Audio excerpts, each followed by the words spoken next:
These are the 10 deadliest towns in the American Old West, where disease and industrial accidents killed, at rates that made gunfighters look harmless by comparison. 9 out of 10 pioneer deaths came from illness, not violence, and mining towns killed workers through lung disease and accidents at rates 2 to 3 times higher than European operations. The research tells a clear story. Hollywood got it wrong, and when you see the actual numbers, you'll understand why the real frontier was far deadlier than any shootout at high noon. Let's start with the town that earned the most sinister nickname in the American West. Delamar, Nevada, reached a population of 3,000 at its peak in 1897, and everyone knew it by a single name that told you everything: the Widowmaker.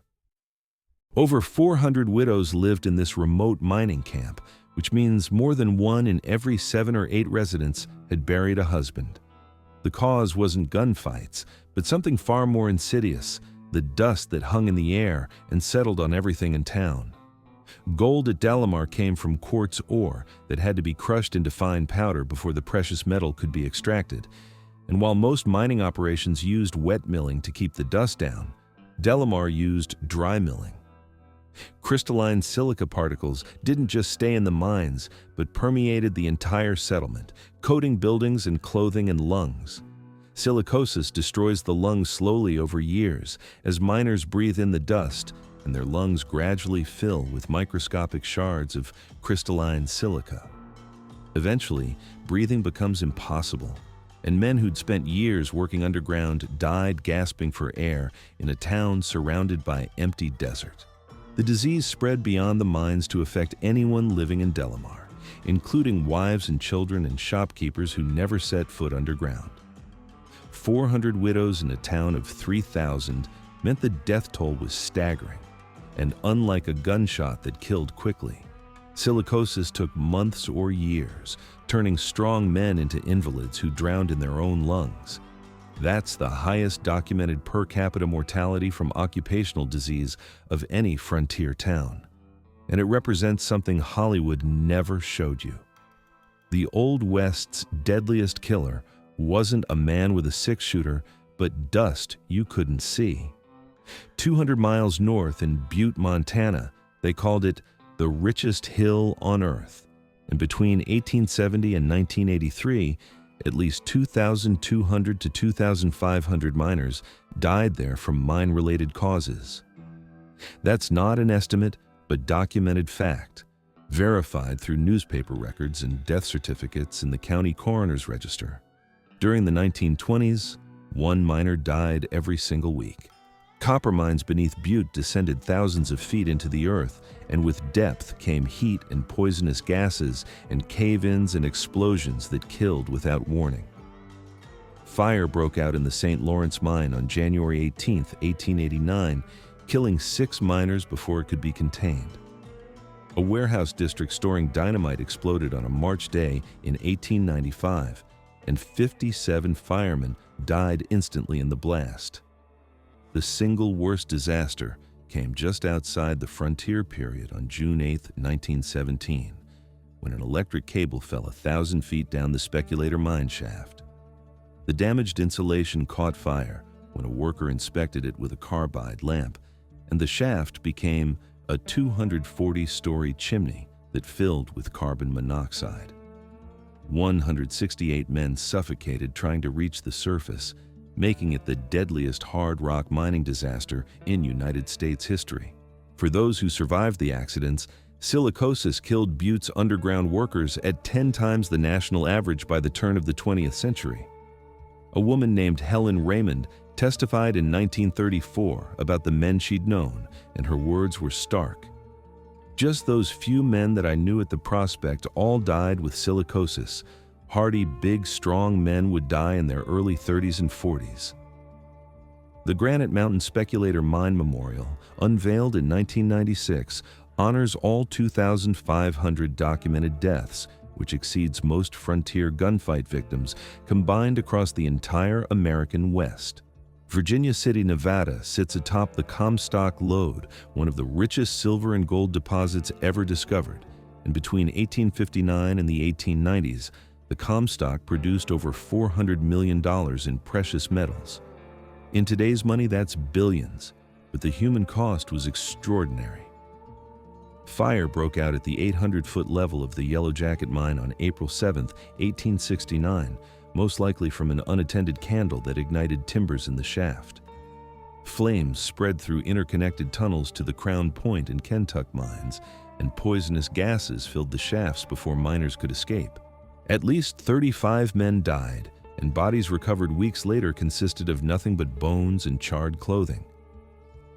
The Gold Hill Cemetery record book lists their names: Richard Bickle, age 33 from Cornwall, Thomas McCoy, age 34 from Ireland, and Martin Clooney, whose remains were found on May 20th.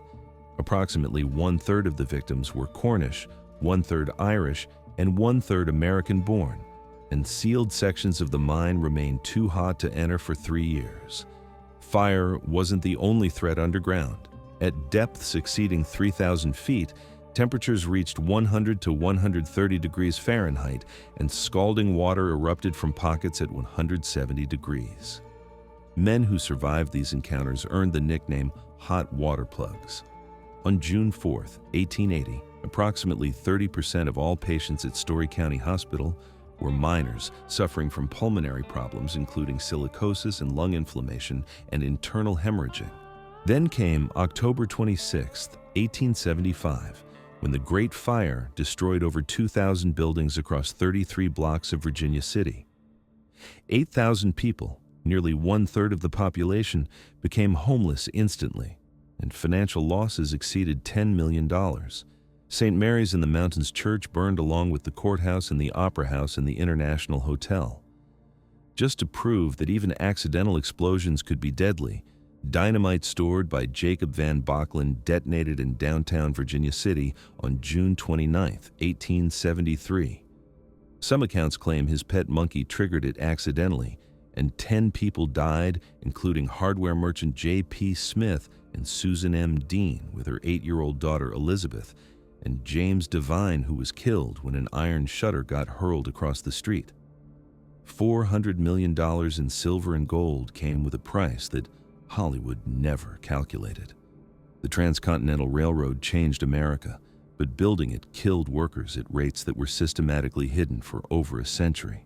Central Pacific Railroad records document 137 deaths during 4 years of construction.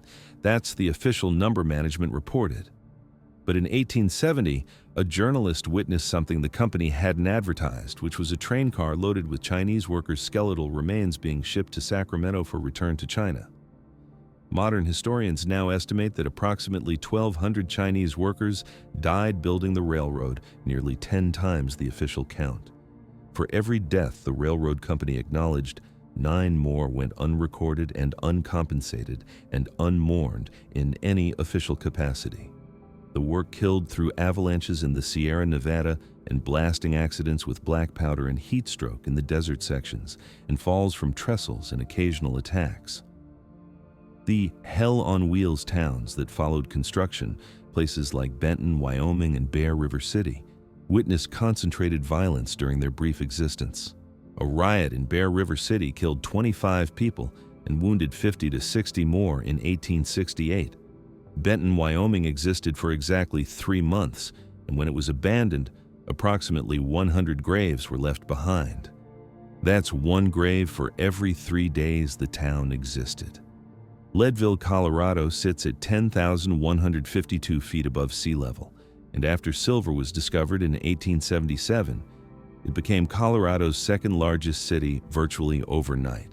Somewhere between 30,000 and 50,000 people crowded into wooden shacks and tents in the thin mountain air at the town's peak in the early 1880s.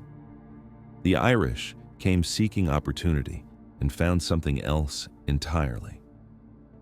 Near the silver mines, there's a cemetery section called the Lost Irish that contains approximately 1,400 Irish immigrants buried in unmarked pauper graves from the 1870s through the 1890s. Professor Jim Walsh of the University of Denver put it plainly.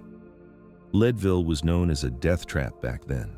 People went there with a certain vision of opportunity, but when they arrived, they realized they were in a death trap. The average age of those buried in the pauper section was 22 years old. Colorado's annual mining death rate in the 1890s reached approximately 6 deaths per 1,000 workers, and that figure was considered understated because it averaged in safer surface workers. Underground, the death rate climbed far higher, and the Irish lived in wooden shacks heated only by stovepipes, which meant pneumonia killed constantly. Silicosis destroyed the lungs of men who worked the silver mines, and at over 10,000 feet, the thin air made every respiratory illness more lethal. Leadville had another problem that seems almost paradoxical. By 1900, 1/3 of Colorado's entire population had migrated there seeking treatment for tuberculosis. Doctors believed the dry mountain air could cure the disease, but it didn't, which meant towns like Leadville and Colorado Springs had extraordinarily high tuberculosis rates. In Colorado Springs during the 1880s and 90s, 1 in every 3 residents suffered from the disease. People came to Colorado to escape tuberculosis in eastern cities and arrived in mountain towns where tuberculosis was even more prevalent. Labor violence added to the death toll when up to 24 people were killed during the 1896 miners' strike in fighting between strikers and replacement workers. They were buried along the railway tracks. 1,400 unmarked graves with an average age of 22. That's what the silver boom actually looked like. Deadwood, South Dakota exploded into existence after gold was discovered in the Black Hills in 1876, and within a year, somewhere between 12,000 and 25,000 people crowded into a narrow gulch in territory that technically belonged to the Lakota Sioux. The town's most famous moment came on August 2nd, 1876, when James Butler, Wild Bill Hickok, was shot in the back of the head while playing poker. He died holding aces and eights, which became known as the dead man's hand. Wild Bill's murder wasn't what made Deadwood deadly. Smallpox was. Beginning August 12, 1876, a smallpox epidemic tore through the camp and spread so quickly that tents were erected to quarantine the infected. A pest house was established on August 19th, and sick miners were isolated in filthy tents on White Rock Mountain without running water or sanitary facilities. Martha Jane Cannery, better known as Calamity Jane, gained lasting fame during this outbreak because she'd had smallpox as a child and had immunity. A contemporary account says she dropped all her vices and spent day and night nursing the sick, and she was called a perfect angel sent from heaven when any of the boys was sick. She worked with only herbs and Epsom salts and cream of tartar. A second smallpox outbreak struck in 1878. Mount Moriah Cemetery above Deadwood contains 3,382 documented burials, with distinct sections for children who died of typhus and cholera and smallpox. The children's section tells the real story of what killed in the frontier West. Then came September 26, 1879, when around 2:30 in the morning a kerosene lamp was knocked over at Mrs. Elsner's Empire Bakery. The Great Fire destroyed over 300 buildings and left approximately 2,000 people homeless, and the situation became catastrophic when flames reached Jensen and Bliss Hardware and ignited 8 kegs of black gunpowder. The explosion sent flaming planks across the entire town, and 11 men sleeping in a lumber mill were killed and buried together in a mass grave at Mount Moriah. Wild Bill Hickok's murder made headlines, but smallpox and fire killed hundreds.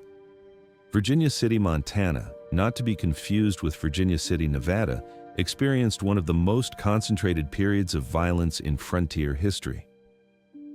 Between 1863 and 1864, road agents terrorized travelers on the roads between mining camps.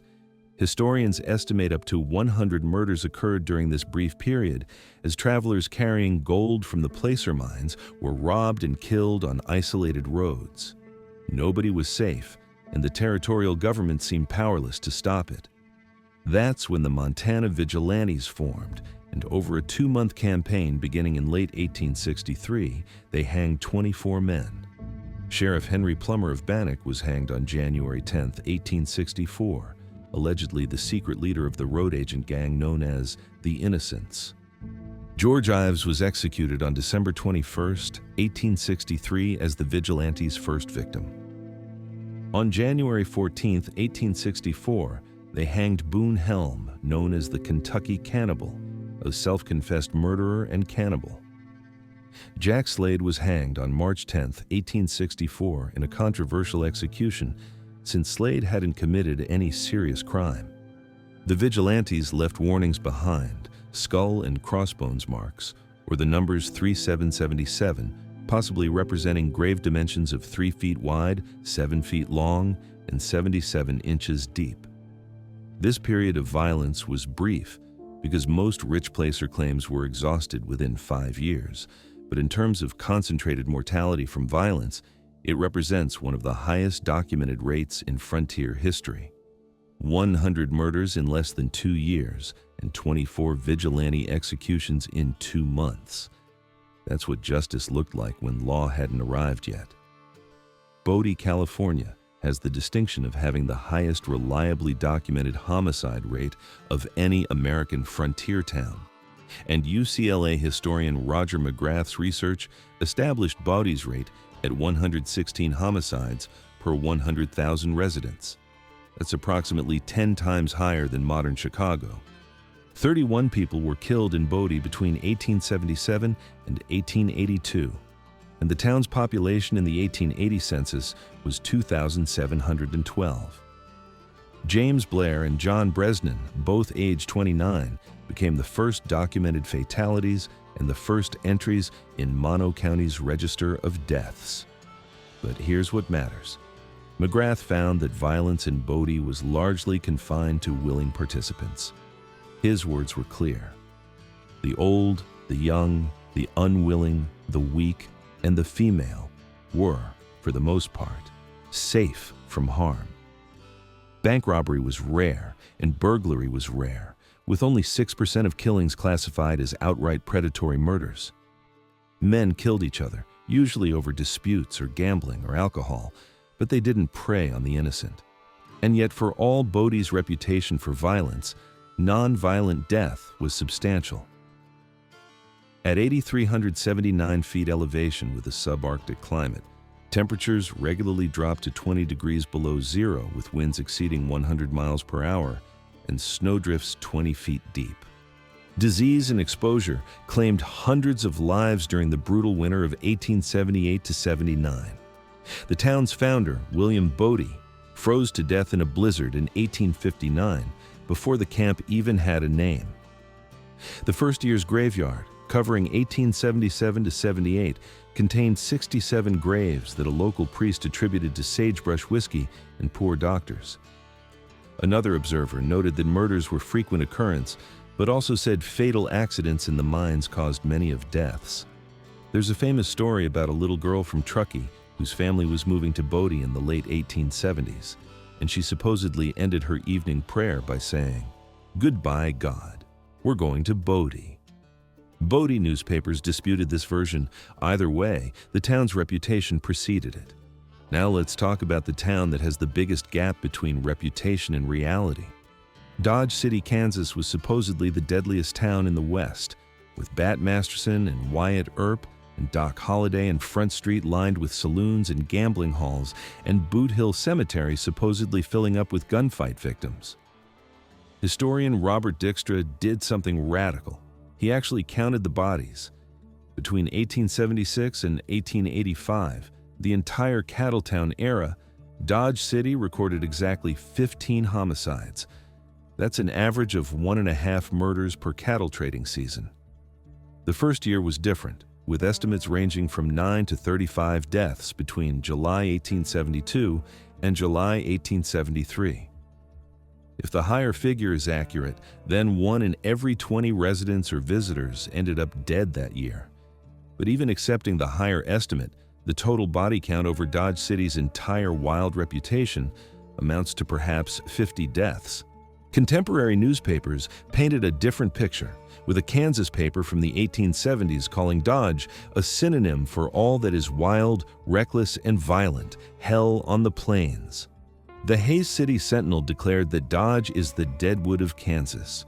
Her incorporate limits are the rendezvous of all the unemployed scalawagism in 7 states.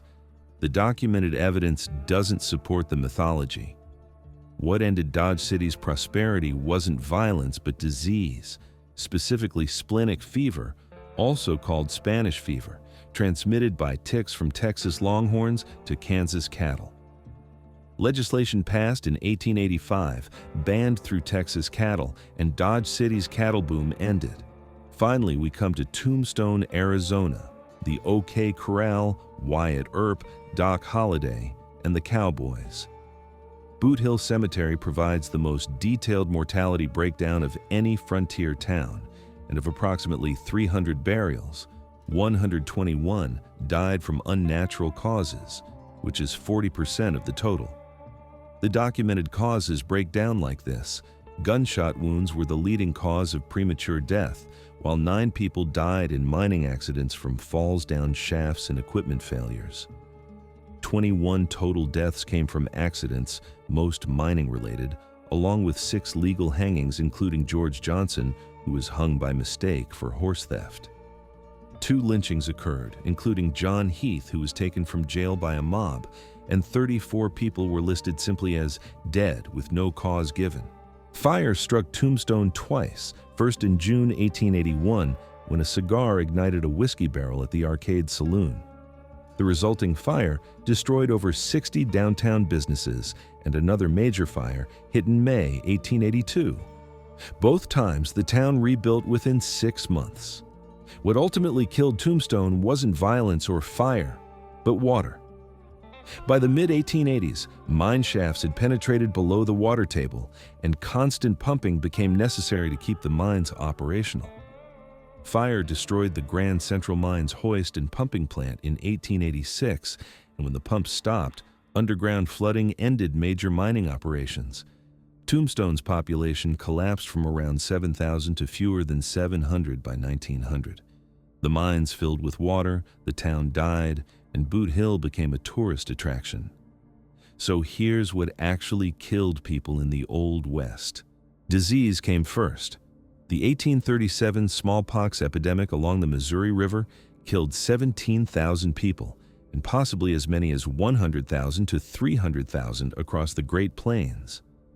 Cholera killed approximately 5,000 people on the overland trails in 1849 alone, and one 1852 Oregon emigrant wrote that for 400 miles, the road was almost a solid graveyard.